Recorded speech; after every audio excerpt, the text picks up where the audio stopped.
Serial literature એટલે શું?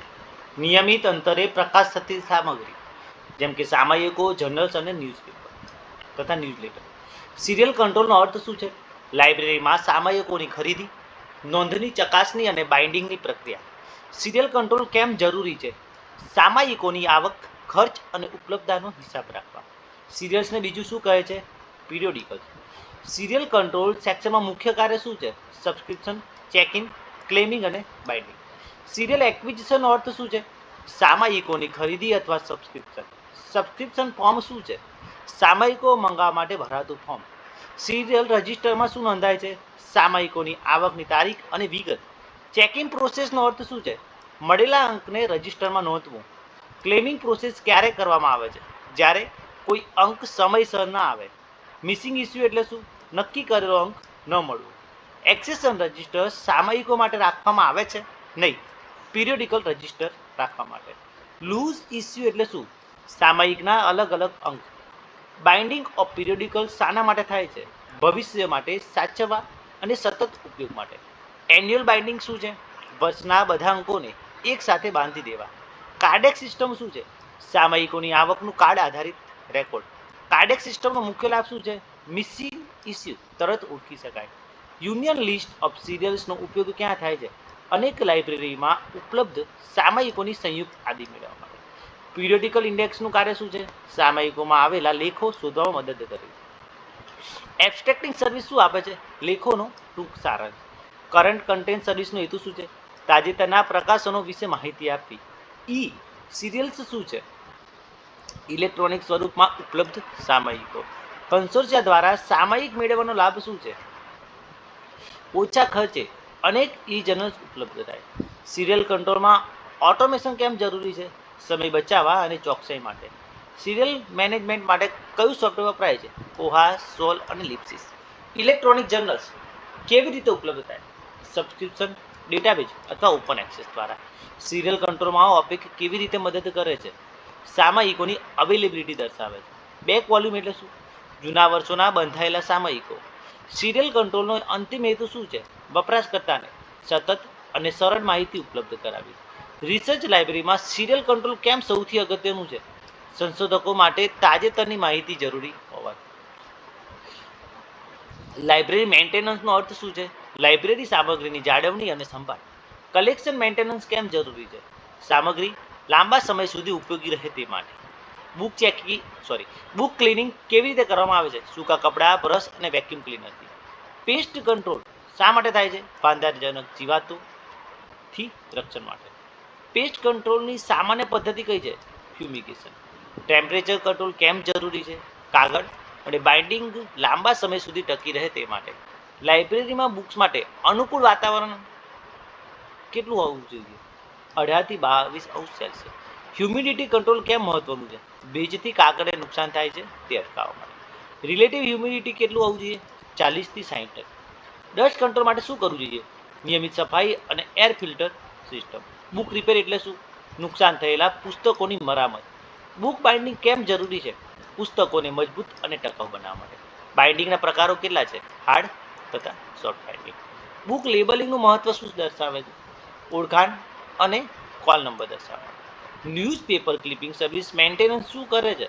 મહત્વપૂર્ણ સમાચારની કટિંગ્સ સંગ્રહમાં રાખવી. સેલ્ફ મેન્ટેનન્સ એટલે શું? પુસ્તકોને યોગ્ય ક્રમમાં ગોઠવવા. સેલ્ફ રીડિંગ ક્યારે કરવામાં આવે છે? નિયમિત સમયાંતરે ખોટી જગ્યાએ મૂકેલા પુસ્તકોને શોધવા માટે. પ્રિઝર્વેશન એટલે શું?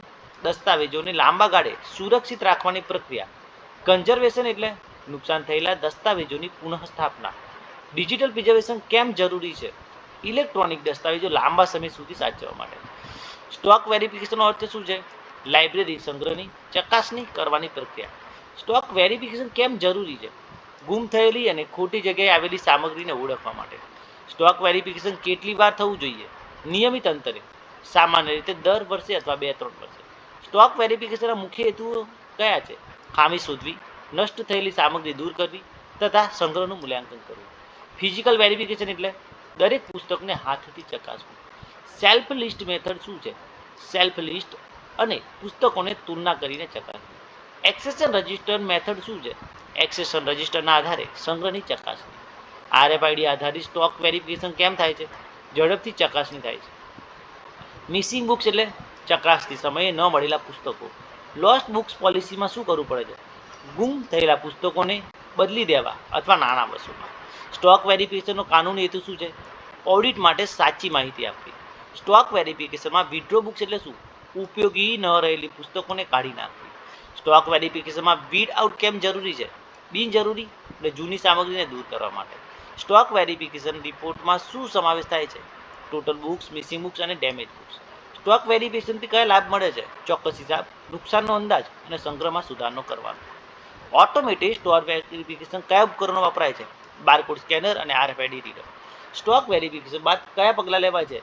મિસિંગ બુક્સની યાદી તૈયાર કરવી અને જરૂરી કાર્યવાહી કરવી. સ્ટોક વેરિફિકેશનમાં મુખ્ય પડકારો કયો છે? સમય વધુ લાગે અને માનવ ભૂલો. લાર્જ લાઇબ્રેરીમાં સ્ટોક વેરિફિકેશન કેવી રીતે કરવામાં આવે છે? ઓટોમેશન અને સેમ્પલિંગ પદ્ધતિથી. સ્ટોક વેરિફિકેશનનો અંતિમ હેતુ શું છે?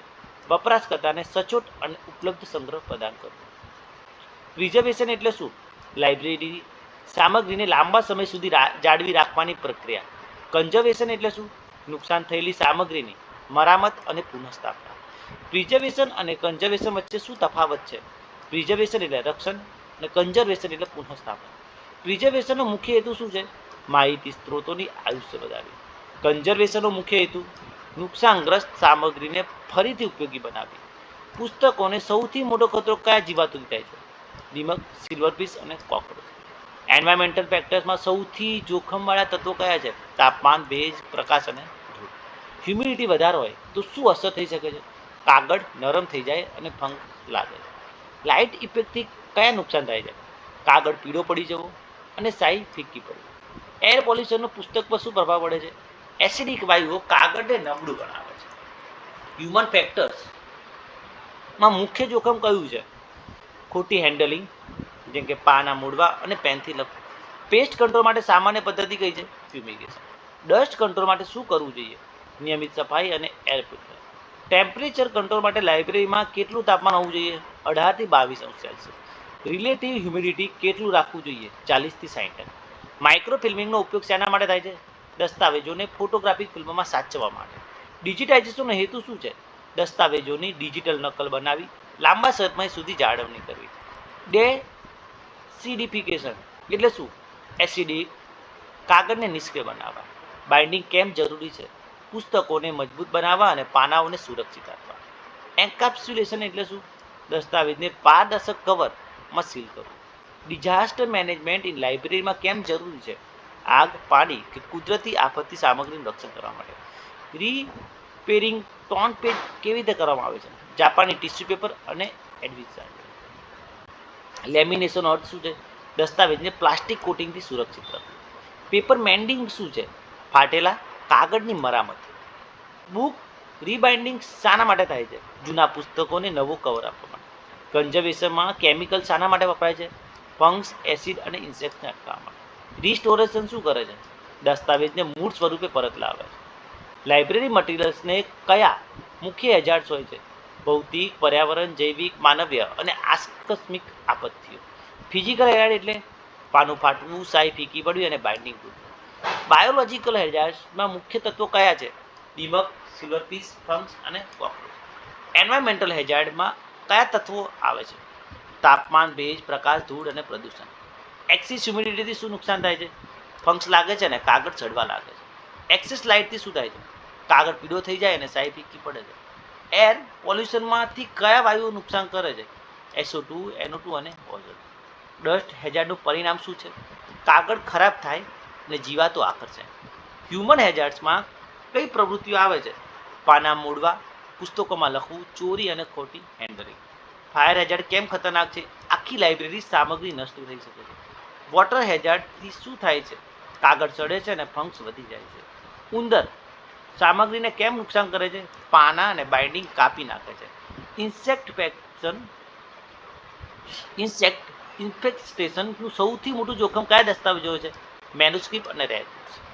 બેદરકારી હેઝાર્ડનું ઉદાહરણ શું છે? સામગ્રી સેલ પર ખોટી રીતે ગોઠવવી અથવા જાળવણી ન કરવી. પેસ્ટ કંટ્રોલ માટે સામાન્ય ઉપાય શું છે? ફ્યુમિગેશન અને ઇન્સેક્ટિસિડનો ઉપયોગ. ફંગ્સ કંટ્રોલ કેવી રીતે કરાય? યોગ્ય તાપમાન અને ભેજ જાળવીને. ડસ્ટ કંટ્રોલ માટે શું કરવું જોઈએ? નિયમિત સફાઈ અને એર ફિલ્ટરનો ઉપયોગ. હ્યુમિડિટી કંટ્રોલ માટે કયું સાધન વપરાય છે? D humidifier. ફાયર કંટ્રોલ માટે કયા સાધનો હોવા જોઈએ? સ્મોક ડિટેક્ટર, ફાયર એક્સટિંગ્યુશર અને fire alarm system. Water hazard control માટે શું કરવું જોઈએ? પ્રોપર ડ્રેનેજ સિસ્ટમ અને leak proof building. Light hazard control માટે શું કરવું જોઈએ? યુવી ફિલ્ટર્સ અને કંટ્રોલ લાઇટિંગ. પોલ્યુશન કંટ્રોલ માટે કયા ઉપાય જરૂરી છે? એસી અને air purifier. Human hazard control માટે શું કરવું જોઈએ? વપરાશકર્તા શિક્ષણ અને કડક નિયમો. થેફ્ટ કંટ્રોલ માટે સીસીટીવી, આરએફઆઈડી અને સિક્યુરિટી કિટ્સ. બાઇન્ડિંગ અને રિપેર કેમ જરૂરી છે? જૂના પુસ્તકોને ટકાઉ બનાવવા માટે. ડિઝાસ્ટર મેનેજમેન્ટ પ્લાન લાઇબ્રેરી માટે કેમ જરૂરી છે? આગ, પૂર, ભૂકંપ જેવી આપત્તિમાં સામગ્રી બચાવવા. હેઝાર્ડ કંટ્રોલનો અંતિમ હેતુ શું છે? લાઇબ્રેરી સામગ્રીનું લાંબા ગાળે સંરક્ષણ અને ઉપયોગ. એચઆરએમનો અર્થ માનવ સંસાધનોનું સંચાલન. એચઆરએમનો મુખ્ય હેતુ યોગ્ય માણસને યોગ્ય જગ્યાએ મૂકવો. એચઆર પ્લાનિંગ એટલે શું? ભવિષ્યની માનવ શક્તિ જરૂરિયાતોનું અંદાજ લગાવવો. એચઆર પ્લાનિંગના તબક્કા કેટલા છે? 4. Demand forecast, supply forecast, matching અને એક્શન પ્લાન. એચઆર પ્લાનિંગ કેમ જરૂરી છે? યોગ્ય સમયે યોગ્ય સંખ્યા અને કુશળતા ધરાવતા કર્મચારીઓ ઉપલબ્ધ કરવા. મેન પાવર ઇન્વેન્ટરી એટલે શું? વર્તમાન કર્મચારીઓની માહિતીનું ડેટાબેઝ. એચઆર ડિમાન્ડ ફોરકાસ્ટ શું છે? ભવિષ્યમાં કેટલી માનવ શક્તિ જરૂરિયાત થશે તેનો અંદાજ. એચઆર સપ્લાય ફોરકાસ્ટ શું છે? સંસ્થા અંદરથી કે બહારથી ઉપલબ્ધ માનવ શક્તિનો અંદાજ. સક્સેશન પ્લાનિંગ શું છે? મહત્વપૂર્ણ પદ માટે આગોતરા બદલાની યોજના. સ્ટ્રેટેજિક એચઆર પ્લાનિંગ શું કરે છે? એચઆર અમને સંસ્થાના લાંબા ગાળાના લક્ષ્યો સાથે જોડે છે. શોર્ટ ટર્મ એચઆર પ્લાનિંગ શું છે? 1 વર્ષ કે ઓછા સમય માટેની યોજના. લોંગ ટર્મ એચઆર પ્લાનિંગ 5 થી 10 વર્ષ માટેની યોજના. એચઆર પ્લાનિંગમાં મુખ્ય પડકારો કયા છે? કર્મચારી ટર્નઓવર, ટેકનોલોજીનો બદલાવ અને ગ્લોબલાઇઝેશન. એચઆર પ્લાનિંગને બીજું શું કહેવાય છે? Man power planning. એચઆર પ્લાનિંગનો અંતિમ હેતુ શું છે? માનવ શક્તિનું શ્રેષ્ઠ ઉપયોગ. જોબ એનાલિસિસ એટલે નોકરી સંબંધિત માહિતી એકત્ર કરવી. જોબ એનાલિસિસમાં મુખ્ય 2 પાસા કયા છે? જોબ ડિસ્ક્રિપ્શન અને જોબ સ્પેસિફિકેશન. જોબ ડિસ્ક્રિપ્શન શું આપે છે? કામની પ્રકૃતિ અને જવાબદારી. જોબ સ્પેસિફિકેશન વ્યક્તિ માટે જરૂરી લાયકાતો. જોબ એનાલિસિસ કેમ મહત્વપૂર્ણ છે? ભરતી, તાલીમ, મૂલ્યાંકન અને વેતન માટે આધાર. જોબ એનાલિસિસની પદ્ધતિઓ કઈ છે? ઇન્ટરવ્યૂ, પ્રશ્નાવલી અને અવલોકન. જોબ ડિસ્ક્રિપ્શનમાં કઈ વિગતો હોય છે? જોબનું ટાઇટલ, ડ્યુટી, રિસ્પોન્સિબિલિટી અને રિપોર્ટિંગ. જોબ સ્પેસિફિકેશનમાં કઈ વિગતો હોય છે? એજ્યુકેશન, એક્સપિરિયન્સ, સ્કિલ અને એબિલિટી. જોબ ઇવેલ્યુએશન એટલે શું? નોકરીઓની સંબંધિત કિંમત અથવા મૂલ્ય નક્કી કરવું. જોબ ઇવેલ્યુએશનના મુખ્ય હેતુ શું છે? ન્યાયી વેતન માળખું બનાવવું. જોબ ઇવેલ્યુએશનની પદ્ધતિઓ કઈ છે? Ranking, grading, point method, factor comparison. Ranking method શું છે? નોકરીઓને મહત્વ પ્રમાણે ક્રમમાં ગોઠવવી. ગ્રેડિંગ મેથડ શું છે? નોકરીઓને શ્રેણીમાં મૂકવી. પોઈન્ટ મેથડ શું છે? નોકરીઓના ઘટકોને પોઈન્ટ આપવાની મૂલ્યાંકન. ફેક્ટર કમ્પેરિઝન મેથડ શું છે? વિવિધ નોકરીઓના મુખ્ય તત્વોની તુલના. જોબ એનાલિસિસ કોને મદદરૂપ છે? એચઆર મેનેજર અને લાઇન મેનેજર. જોબ ઇવેલ્યુએશનનું મુખ્ય આઉટકમ શું છે? Pay structure. જોબ ડિસ્ક્રિપ્શનનો લાભ શું છે? કર્મચારીને સ્પષ્ટ જવાબદારી સમજાય. જોબ સ્પેસિફિકેશનનો લાભ શું છે? યોગ્ય વ્યક્તિ પસંદ કરવામાં સરળતા. જોબ એનાલિસિસ વિના શું મુશ્કેલીઓ પડે છે? ખોટી ભરતી અને અસંતુષ્ટ કર્મચારીઓ. જોબ ઇવેલ્યુએશનનો અંતિમ હેતુ શું છે? ન્યાયી અને સમાન વેતન સિસ્ટમ. રિક્રુટમેન્ટનો અર્થ શું છે? યોગ્ય ઉમેદવારને આકર્ષવાની પ્રક્રિયા. રિક્રુટમેન્ટના પ્રકારો કયા છે? ઇન્ટરનલ અને એક્સટર્નલ. ઇન્ટરનલ રિક્રુટમેન્ટમાં કયા સ્ત્રોતો છે? પ્રમોશન અને ટ્રાન્સફર. એક્સટર્નલ રિક્રુટમેન્ટમાં કયા સ્ત્રોતો છે? જાહેરાત, નોકરી એજન્સી અને કેમ્પસ ભરતી. રિક્રુટમેન્ટ પ્રોસેસમાં પ્રથમ પગલું કયું છે? Job analysis. સિલેક્શન એટલે શું? યોગ્ય ઉમેદવાર પસંદ કરવાની પ્રક્રિયા. સિલેક્શન પ્રોસેસના તબક્કા કયા છે? એપ્લિકેશન, સ્ક્રીનિંગ, ટેસ્ટ, ઇન્ટરવ્યૂ અને ઓફર. એપ્લિકેશન ફોર્મ શું કામ આવે છે? ઉમેદવારની પ્રાથમિક માહિતી મેળવવા માટે. સ્ક્રીનિંગ એટલે શું? અનફિટ ઉમેદવારોને દૂર કરવા. એમ્પ્લોયમેન્ટ ટેસ્ટ કયા પ્રકારના હોય છે? ઇન્ટેલિજન્સ, એપ્ટિટ્યૂડ અને પર્સનાલિટી. ઇન્ટરવ્યૂ કયા પ્રકારના હોય છે? સ્ટ્રક્ચર, અનસ્ટ્રક્ચર, પેનલ અને સ્ટ્રેસ. સિલેક્શનમાં મેડિકલ ટેસ્ટ શાના માટે જરૂરી છે? ઉમેદવારની તંદુરસ્તી ચકાસવા. રેફરન્સ ચેક કેમ કરાય છે? ઉમેદવારની પૃષ્ઠભૂમિ ચકાસવા માટે. ફાઇનલ ઓફર લેટરમાં શું હોય છે? પગાર, પદ અને શરતો. રિક્રુટમેન્ટ અને સિલેક્શનનો તફાવત શું છે? રિક્રુટમેન્ટ એટલે કે ઉમેદવાર લાવવો અને સિલેક્શન એટલે ઉમેદવારની પસંદગી કરવી. રિક્રુટમેન્ટનું આઉટકમ પોટેન્શિયલ કેન્ડિડેટ, સિલેક્શનનું આઉટકમ યોગ્ય ઉમેદવાર. રિક્રુટમેન્ટ કેમ મહત્વનું છે? સંસ્થા માટે ટેલેન્ટ મેળવવા.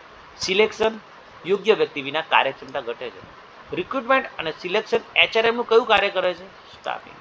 મોટિવેશનનો અર્થ શું છે? કર્મચારીઓને કાર્ય કરવા માટે પ્રેરણા આપવી. મોટિવેશનના પ્રકારો આંતરિક અને બાહ્ય. માસ્લો નીડ હાયરાર્કી કેટલા સ્તરની છે? 5.